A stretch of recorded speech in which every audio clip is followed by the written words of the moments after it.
1절로 10절 우리가 익숙한 본문이지만 다시 한번 이 다니엘의 기도와 감사 이런 제목으로 하나님의 말씀을 선포하고 함께 은혜를 나누고자 합니다. 다니엘의 기도와 감사. 다리오 왕은 이 120명의 방백과 3명의 총리를 세워서 국사 즉 나라의 일을 다스렸는데 그 중에 다니엘이 가장 탁월했다고 했습니다. 거기 한번 볼까요? 3절 같이 한번 읽어보겠습니다. 3절 시작. 다니엘은 마음이 민첩하여 총리들과 고관들 위에 뛰어남으로 왕이 그를 세워 전국을 다스리게 하고자 한지라. 120명의 방백과 3명의 총리를 뒀는데 그 중에 대표 총리 한 사람 다니엘을 세우려고 하니까 그 다른 총리나 대신들이 얼마나 이 시기가 심했겠냔 말이에요. 그래서 그 대신들이 시기에서 그의 신앙을 공격의 표적으로 삼은 것입니다. 그리고 왕에게 지금부터 30일 동안 왕이나 어떤 다른 신에게 기도하지 말라 그런 금령을 세운 거예요. 참 악하지요, 세상 사람들이.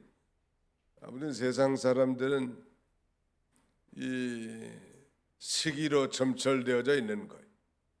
교회 안에는 그런 게 없어야 되겠죠. 당연히 모든 악독과 계율과 시기와 외식을 버리고 순전하고 이 순수한 하나님의 말씀에 젖을 삼하고 나가는 게 우리 그리스도인들의 자세인데, 이런 시기로 얼마나 악독하냐면 다니엘이 믿는 이 신앙을 공격 삼는 거예요, 말하자면. 그러나 다니엘은 그 조서에 어인이 찍힌 것을 알고도, 왕의 이 국세가 찍힌 줄 알고도 기도를 멈추지 않았습니다. 이건 뭐예요? 그러면 아주 속된 말로 말하자면 죽으려고 모한 사람 같은 그런 자세 아닙니까? 다니엘의 기도는 그런 면에서 이 환경에 종속되지 않은 환경을 초월한 이 신앙적 그런 기도였는데, 오늘도 신앙을 지키기 어려운 상황이 많습니다. 시간이 없고 또 지인들, 친척들 시선도 두렵고 또 세상은 조롱하지만 진짜 신앙은 환경을 초월해서 하나님 앞에 무릎을 꿇는 신앙이, 한번 양보하면 전에도 하지 않았느냐 이렇게 비아냥할 겁니다. 우리가 지난 한 해 동안 되돌아보면서 이렇게 다니엘과 같이 절개를 지키며 신앙생활하지 못하고 주의를 양보하고 친척들, 지인들 시선을 의식하고 현실에 타협한 신앙들 많은데, 다니엘은 그렇게 하지 않고 이 현실과 상황, 그 다음에 사건에 동화되지 않고 그것을 초월해서 하나님 앞에 간절히 기도한 것입니다. 우리 유명한 그 구약 성경 하박국서에 보면 그 찌라도 감사, 하박국의 감사 보면 아무튼 아무것도 전쟁으로 말미암아 농작물이 다 핍절하게 되고 가축들이 다 몰살당한 그런 환경 가운데서도 나는 여호와로 인하여 즐거워하며 나의 구원의 하나님으로 인하여 기뻐하리로다. 하나님 함부로 기뻐했던, 뭐 아무것도 없는 거예요. 짓불도 없는데 감사가 나올 수 있다는 것은 그건 신앙의 발로라고 할 수 있겠습니다. 그렇다면 이 구체적으로 다니엘의 먼저 기도를 살펴보면 오늘의 요절은 10절이죠. 같이 한번 읽어보겠습니다. 외우는 마음으로 시작. 다니엘이 이 조서의 왕의 도장이 찍힌 것을 알고도 자기 집에 돌아가서는 윗방에 올라가 예루살렘으로 향한 창문을 열고 전에 하던 대로 하루 3번씩 무릎을 꿇고 기도하며 그의 하나님께 감사하였더라. 바울은 골로새 보낸 편지에서 너희 기도 속에 감사함으로 깨어 있도록 편지합니다. 그 얘기는 뭐냐면 기도하면 감사가 솟아오른단 말이에요. 그러니까 하나님께 무릎을 꿇는 자가 입술에 감사가 터져나올 수 있다는 증거예요. 하나님 앞에 기도하면 자신의 근본을 알게 될 거고, 하나님의 주권을 믿고 모든 것이 다 하나님의 뜻 가운데 아름답게 이루어질 믿기 때문에 감사를 절로 회복할 수 있다는 거예요. 다니엘의 기도야말로 모범적인 기도인데, 이 첫 번째는 예루살렘을 향해서 기도했다고 했습니다. 예루살렘 향해서 이 하나님 말씀대로 기도한 것입니다. 그 열왕기상 한번 찾아보겠습니다. 8장 46절입니다. 왕상 8장 46절, 열왕기상 8장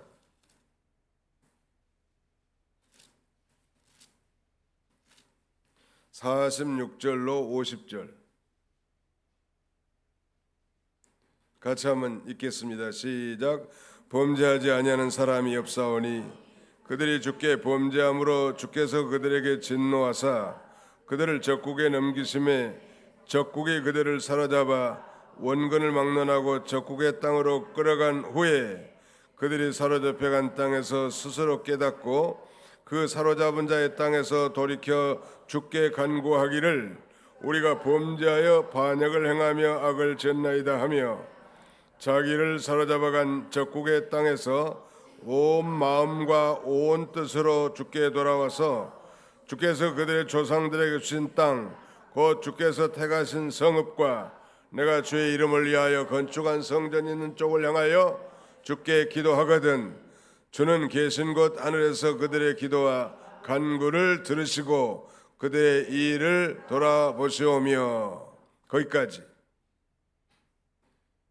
이 말씀대로 이 주께서 택하신 성읍 예루살렘과 내가 주의 이름을 위하여 건축한 성전, 즉 솔로몬이 주의 이름을 건축한 예루살렘 성전을 향하여 기도할 때 우리 하나님께서 들으시고 그 간구에 응답하셔서 그들의 일을 돌아보고 계실 것을 믿고, 비록 포로 잡혀가 가지고 포로민의 주제이지만 거기서도 굴하지 않고 예루살렘을 향하여 이 기도했다고 했습니다. 놀라운 사실은 거기 10절 오늘 본문 중간쯤 보면 전에 하던 대로 이런 말씀이 있죠. 습관적 기도, 그의 기도 생활이 평소 습관임을 보여준 것입니다.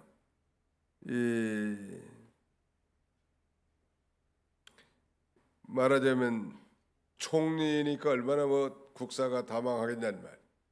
그럼에도 불구하고 전에 하던 대로 아주 어려서부터 유대인들은 전통적으로 하루에 3번씩 아침, 정오, 오후 이렇게 아마 아침 9시, 그 다음엔 정오 12시, 오후 3시, 제6시와 제3시와 6시 그리고 제9시에 습관적으로 기도한 대로 비록 포로 잡혀갖고 적국에서 총리로 등극됐지만 그럼에도 불구하고 그곳에서 정해진 시간에 예루살렘 성전이 있는 곳을 향해서 하나님 앞에 간절히 기도하고 있습니다. 습관적인 기도, 예수님께서도 그 습관을 쫓아 새벽 미명에 한적한 곳에 가서 기도하셨다고 했는데, 이 습관적 기도는 내적 힘을 길러줍니다. 우리는 이걸 간단하게 내공이라고 할 수 있죠. 저 성도님은 내공이 있다고. 습관적인 기도를 통해서 하나님 중심으로 살기 때문에 그런 여론이나 환경에 흔들리지 않고 견고하게 나갈 수 있는 힘은 습관적인 훈련된 거예요. 그제 아침에도 잠깐 우리가 살펴봤지만 이 감사라고 하는 건 저절로 되는 게 아니라고 했죠. 원래 우리 인간은 부패하기 때문에 입에서 원망하기 쉽고 불평하기 쉬운 게 우리 인생의 인지상정이에요. 그러나 감사는 훈련된 것입니다. 늘 감사해 본 사람들이 감사하는 거예요. 일생 감사, 1년이 가도 감사해 한 번 내지 못한 사람, 훈련이 안 됐다고밖에 말할 수 없어요. 마음속으로는 감사한 마음이 있었겠죠. 자신의 자녀들이 출생한 생일을 기념해서 감사하고, 사업에서 큰 수주가 발생해서 감사하고, 죽을 위경 가운데 빠졌는데 감사하고, 어떤 목사님은 전화해 보니까 뭐 감기 걸려가지고 지금 일주일 동안 병원이나 2번을 나가고 고생을 많이 했더라. 감기에 걸려서 낫게 해주신 거 감사하고. 아무튼 감사의 조건, 감사는 훈련된 자에게 이루어진 것입니다. 그 놀라운 사실은 감사하면 계속 감사거리가 늘어난다는 거예요. 불평하면 또 불평거리가 계속 늘어나요. 그런 면에서 습관이라는 게 중요해요. 기도에 있어서도 우리가 이 성도가 기도할 때 오늘 다니엘처럼 성경 말씀에 의지해서 약속의 말씀을 따라 간절히 기도하는 거예요. 우리 엘리야 기도도 첫째가 약속의 말씀을 붙들고 기도하지 않았습니까? 그다음에 두 번째는 하나님께 집중해서 간절히 기도하고, 세 번째는 믿음으로 바라보고 끝까지 기도했을 때 놀라운 응답의 역사, 기도 응답의 이 성취를 보지 않았습니까? 두 번째는 창을 열어놓고 기도했다고 했죠. 다니엘이 불변의 신앙을 대변하는 것인데 불신자들 앞에서도 굴하지 않은 거예요. 전에 그렇게 한 것처럼 늘 잘 기도한 사람만이 잘 견뎌내는 힘을 가지게 됩니다. 자, 우리 시편 55편 16절 한번 보겠습니다. 앞으로 좀 넘어가서 시편 제55편 16절로 17절.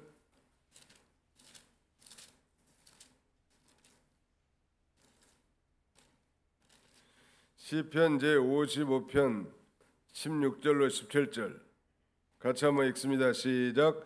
나는 하나님께 부르짖으리니 여호와께서 나를 구원하시리로다.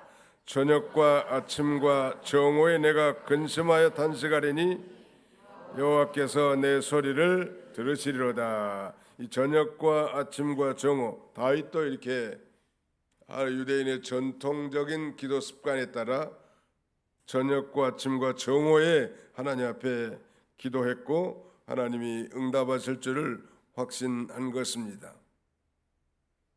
그 다음에는 뭐 창을 닫아놓고 기도할 수도 있을 것 같아요. 왜냐하면 지금 자기를 어떻게 끌어내리려고 하는 시기하는 이 총리와 대신들이 있을 텐데 그걸 안 보게 조용히 창문을 닫고 기도하면 모를 텐데 일부러 예루살렘을 향해서 창문을 열고 기도했다는 거 참 대단한 거죠. 그 다음에 하루에 3번씩 기도하는 거, 정수기도. 성경에 보면 예수님도 그러셨지만 베드로와 요한도 그 나면 산진병이 된 자를 고쳐줄 때 그들의 그 시간이 이 말하자면 기도하는 시간이요. 그러지 않았습니까? 그들이 정해진 그 기도 시간에 성전에 올라가면서 놀라운 기적의 역사가 일어났고 또 이방인에게 구체적으로 복음을 전하도록 이 베드로가 이 고넬료 집에 방문해서 복음을 전하기 전에도 그들이 그 정오에 식사쯤 때문에 그 지붕에 올라가서 간절히 기도하고 놀라운 환상을 통해서 하나님의 뜻을 순종한 기사가 성경에 나오죠.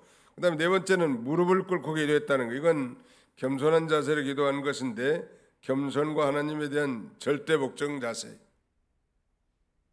뭐 무릎을 꿇었는지 안 꿇었는지 뭐 바깥에서 누가 보는 거 아무 상관없이 평소에 하던 대로 전에 하던 대로 습관을 쫓아 이렇게 예루살렘을 향해서 창문을 열어놓고 하루 3번씩 무릎을 꿇고 하나님 앞에 간절히 기도했습니다. 서론에서 말씀드린 것처럼 기도하는 자에게서 감사가 나옵니다.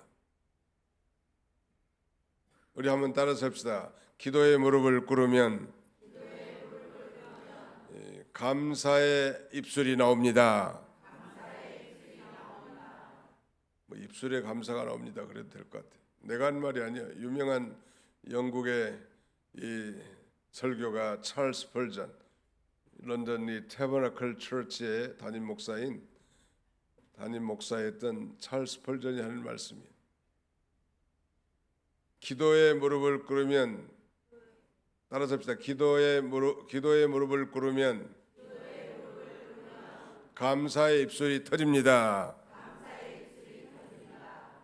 우리 지금 소천하신 이 인천 성강교회를 개척하신 김영진 목사님은 뭐 원래 뭐 도봉교회 출신이라는 말이 있어요. 유동열 목사님 당시에 여기 뭐 삼양남인지 무슨지, 예? 아무튼 그 회사 다니면서 여기 다니고 처녀도 뭐 여기서 만나가지고 결혼한 그 지금 살아계신 사모님이라는데, 이분은 참 해병대 출신인데 항상 아주 감사가 입에 달렸어. 사람 만나는 사람마다 감사합니다. 감사합니다. 뭐 그 얘기 듣고 뭐 기분 나쁠 사람이 누가 있냐는 말이에요. 감사하다니. 한번 더 합시다. 감사합니다. 한 번 더 감사합니다.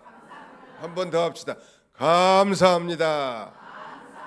네, 항상 감사하면서 우리 범사에 감사라고 하지 않았어요? 범사에 감사는 어떻게 감사 찬양할 수 있었는가? 우리 욥의 이 고난과 감사 그리고 축복에 대해서 살펴보지 않았습니까?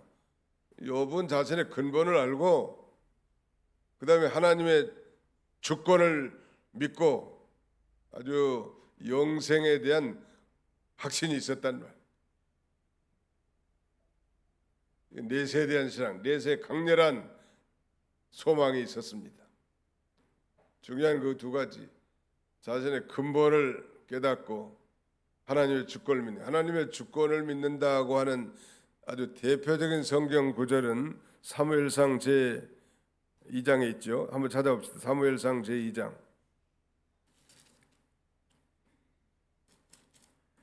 예, 사무엘상 제2장 요절입니다. 사무엘상 제2장 6절로 7절. 이 정도는 다 외우고 있어야 될 것 같아요. 여기 못 찾은 분은 화면을 보시면 돼요. 사무엘상 제2장 6절로 7절 시작. 여호와는 죽이기도 하시고 살리기도 하시며 스월에 내리기도 하시고 거기에서 올리기도 하시는도다. 여호와는 가난하게도 하시고 부하게도 하시며 낮추기도 하시고 높이기도 하시는도다. 옛날 성경과 차이점은 음부에 내리기도 하시고 올리기도 하시는도다 그랬는데 우리 개역개정에는 스월에 내리기도 하시고 거기에서 올리기도 하시는도다. 이것만 바꿔졌어요. 한 번만 더 읽고 외워봅시다. 시작. 여호와는 죽이기도 하시고 살리기도 하시며 스월에 내리기도 하시고 거기에서 올리기도 하시는도다. 여호와는 가난하게도 하시고 부하게도 하시며 낮추기도 하시고 높이기도 하시는도다. 그러니까 죽이기도 하시고 살리기도 한다는 건 생사 여탈권이 하나님께 있다는 거예요. 죽고 사는 문제가 하나님께 있다는, 음부에 내리기도 하시고 스월에 내리기도 하시고 올리기도 하시는 주권도 하나님께 있다는, 그 다음에 빈부 가난하게도 하시고 부하게 하신 것도 하나님께 있다는 거예요. 자기들이 뭐 노력하고 분투 노력해서 뭐 부자 되고 재벌 되는 것 같지만 그것조차도 하나님의 주권하에 있다는 것. 마지막 낮추기도 하시고 높이기도 하시는도다. 귀천, 그러니까 생사 화복 빈부 귀천의 주인이 누구라는 거예요? 여호와 하나님이라는 말. 하나님이 주인이요. 주인 마음에만 쏙 들게 살면 인생은 하나님이 책임져 주신다, 이런 결론을 낼 수 있지 않겠습니까? 한번 생각하면서 우리 외워볼까요? 시작. 여호와는 죽이기도 하시고 살리기도 하시는도다. 여호와는 스월에 내리기도 하시고 올리기도 하시는도다. 여호와는 가난하게도 하시고 부하게도 하시며 낮추기도 하시고 높이기도 하시는도다. 여호와는 한번 빼야돼. 다시 한번 합시다. 시작. 여호와는 죽이기도 하시고 살리기도 하시며 스월에 내리기도 하시고 올리기도 하시는도다. 여호와는 가난하게도 하시고 부하게도 하시며 낮추기도 하시고 높이기도 하시는도다. 믿습니까? 자, 그러면 다니엘이 뭘 믿었는가 생각해 보세요. 여호와는 죽이기도 하시고 살리기도 하시는다 했으니까 비록 사자굴을 마련했고 자기를 죽이려고 하는 음모를 꾸몄지만 사자굴에 들어가도 죽이고 살리는 분은 누구다? 하나님이라는 걸 깨달은 거예요. 그러니까 죽음에 대해서도 전혀 두려워하지 않은 거죠. 그러니까 당당하게 이렇게 기도할 수 있는 거예요. 기도하는 자가 또 하나님의 주권을 철저하게 믿게 되고 감사하게 된다는 것. 우리가 이걸 좀 배웠으면 너무 좋을 것 같아요. 다니엘의 감사, 우연히 생기지 않은 것이고 그건 기도의 훈련에서 흘러나온 열매입니다. 오랜 경건의 습관이죠. 감사할 수 있는 사람은 신앙의 최고봉을 걸어가고 있다. 적어도 그 순간에는. 이 감사를 잃어버린 자는 신앙의 나락에 지금 떨어지고 있다는 증거예요.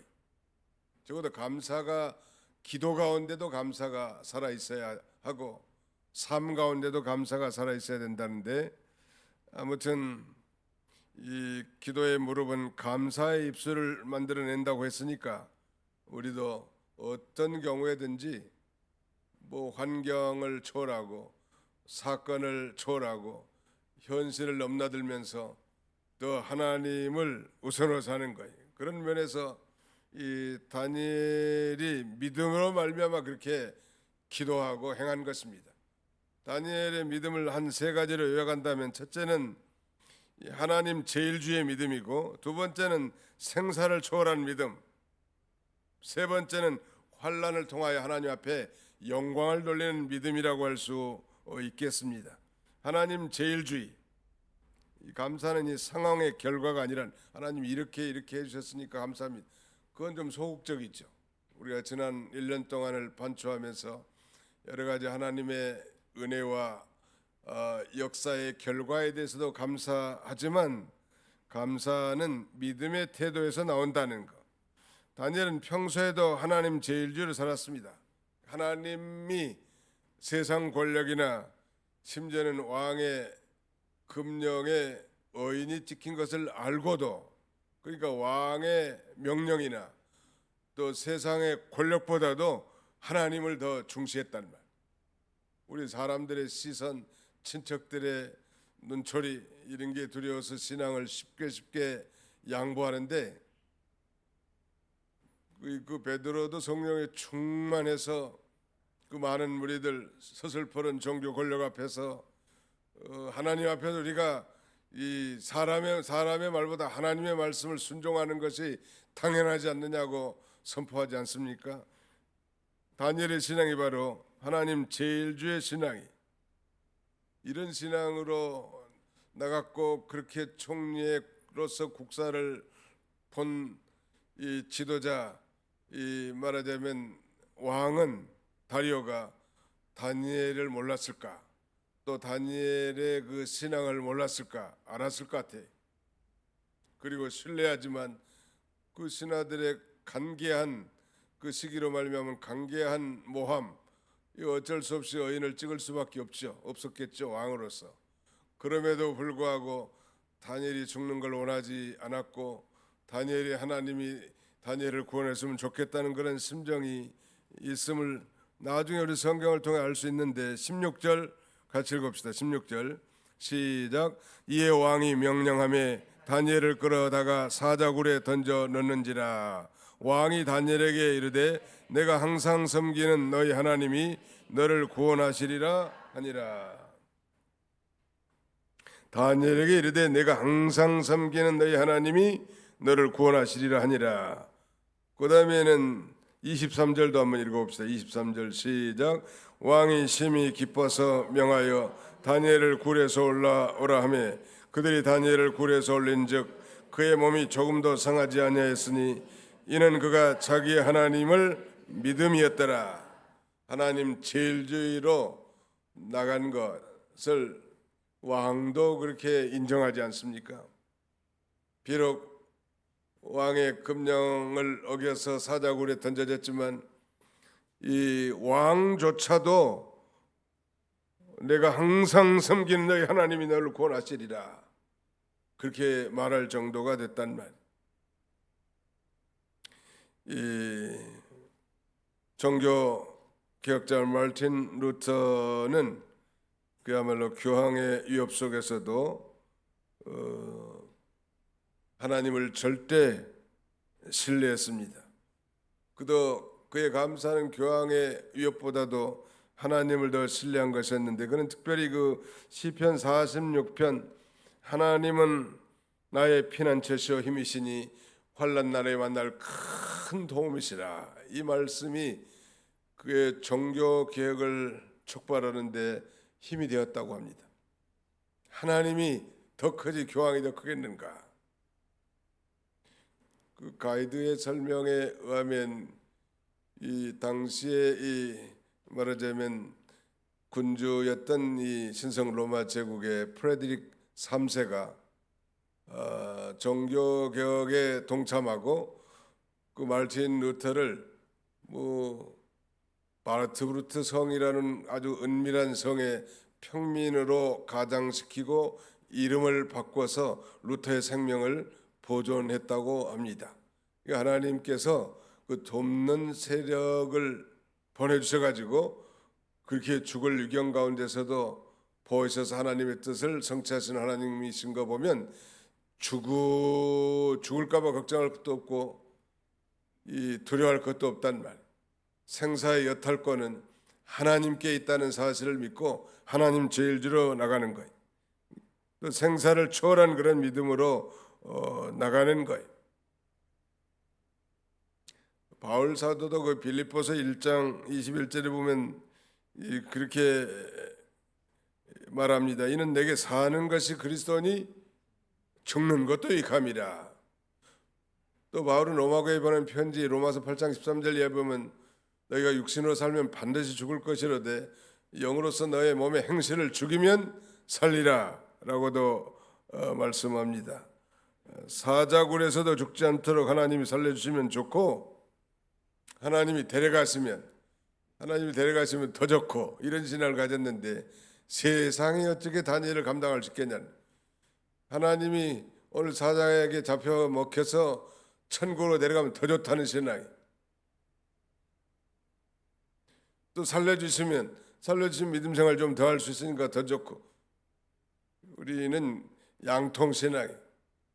이거 안 되면 나는 죽습니다. 절대 안 됩니다. 절대란 게 세상에 어디가 있어요. 하나님이 해주시면 좋고 안 줘도 괜찮습니다.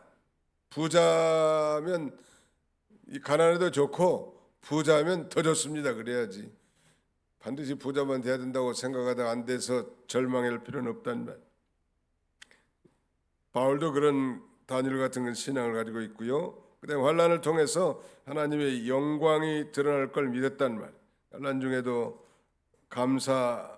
기도로 감사함으로 반드시 하나님께 건져질 걸 믿고 결국 왕도 인정한 메데바사의 다리오 왕도 인정한 그 놀라운 역사. 그 앞에 이제 다니엘 5장은 벨사사랑의 최후가 나타났죠. 그는 1000명의 귀인들을 초청해서 잔치를 베풀다가 벽에 메네메네 데겔 우바르신이라고 하는 손가락이 나타나서 글이 나타난 걸 두려워하는데 그날 벨사사랑이 죽습니다.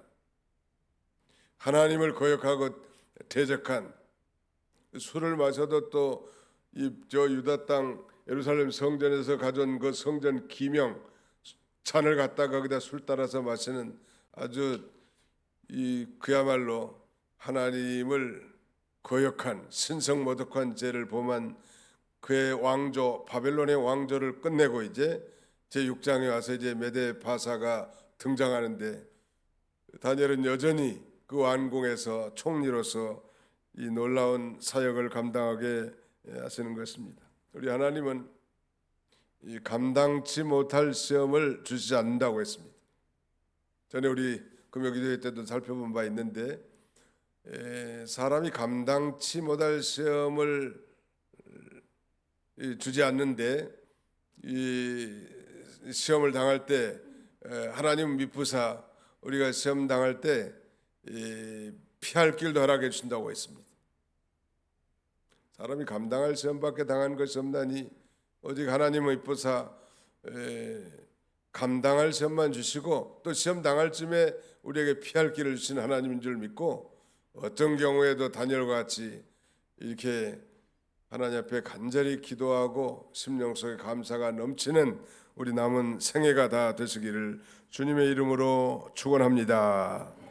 기도하겠습니다. 이 말씀에 좀 의지해서 기도합시다. 다니엘의 믿음은 하나님 제일주의 믿음, 생사를 초월한 믿음, 환난을 통하여 하나님의 영광이 드러날 걸 믿는 믿음이요. 그리고 그의 기도도 우리가 살펴봤죠.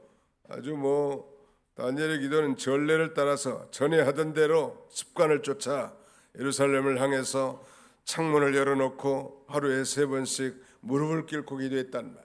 우리도 이런 기도의 용사가 되어 늘 마음속에 감사가 넘치는 복된 인생 살게 해주옵소서. 통성으로 우리 반주에 맞춰서 기도하도록 하겠습니다.